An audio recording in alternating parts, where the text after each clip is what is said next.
ایک چھوٹی سی 6 سالہ معصوم بچی سڑکوں پر ٹیشو پیپرز بیچ رہی تھی، چہرے پر مسکراہٹ لیے یہ ادھر سے ادھر پھدکتی پھر رہی ہے۔ گاہکوں کو آتا دیکھ کر اپنی چھوٹی سی ٹوکری ان کے سامنے کرتی ہوئی کہتی، آپ کو ٹیشو پیپر چاہیے؟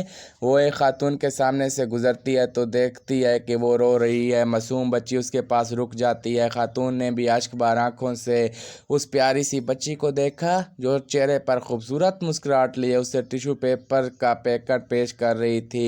اس نے انجانے میں ٹیشو پیپر نکالا اور اپنی آنکھوں سے آنسو پوچھنے لگی۔ اس نے اپنے پرس سے ٹیشو پیپرز کی قیمت نکالی اور بچی کو دینے کے لیے دیکھا تو وہ جا چکی تھی۔ وہ چھوٹی سی مسکراتی ہوئی بچی اسے بہت اچھی لگی۔ تھوڑی دور ایک خالی بینچ پڑا تھا۔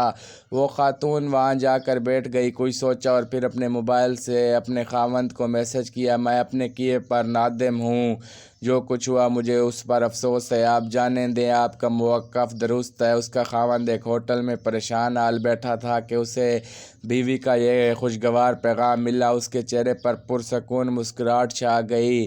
ان میاں بیوی کے مابین کسی بات پر جھگڑا ہو گیا تھا۔ اسی خوشی میں اس نے ویٹر کو بلایا اور بڑی خوشی سے اسے 50 مصری پاؤنڈ پکڑا کر کہا کہ یہ تمہارے ہیں۔ ویٹر کو اعتبار نہ آیا اور کہنے لگا، چائے کی قیمت تو صرف 5 پاؤنڈ تھی، باقی تمہاری ٹپ ہے۔ وہ گویا ہوا۔ ویٹر کے چہرے پر مسکراہٹ تھی۔ ویٹر کو اتنی بڑی رقم کا ملنا کوئی معمولی بات نہ تھی۔ اس نے ایک فیصلہ کیا اور اس بوڑھی فقیر عورت کے پاس جا پہنچا جو فٹ پاتھ پر کپڑا بچھائے چاکلیٹ اور ٹافیاں بیچ رہی تھی۔ اس نے 1 پاؤنڈ کی چاکلیٹ خریدی اور اسے مسکراتے ہوئے 10 پاؤنڈ پکڑا دیے، باقی پاؤنڈ تمہارے لیے، اس نے کہا اور اپنے کام پر واپس چل دیا۔ بوڑھی خاتون بار بار اس 10 پاؤنڈ کے نوٹ کی طرف دیکھ رہی تھی جو اسے بغیر کسی محنت اور صلے کے مل گئے تھے۔ اس کے چہرے پر بے حد مسکراہٹ تھی، اس کا دل مارے خوشی کے بلیوں اچھل رہا تھا۔ اس نے زمین پر بچھائے ہوئے اپنے سامان کو سمیٹا اور سیدھی قصاب کی دکان پر جا پہنچی۔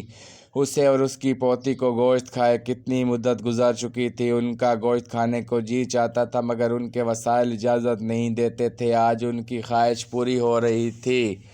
اس نے مسکراتے ہوئے گوشت خریدا اور گھر چل دی۔ بوڑھی اماں نے بڑی محنت اور شوق سے گوشت پکایا اور ننھی سی پیاری سی پوتی کا انتظار کرنے لگی کہ وہیں تو اس کی کل کائنات تھی۔ آج وہ گوشت کھا کر کتنی خوش ہوگی۔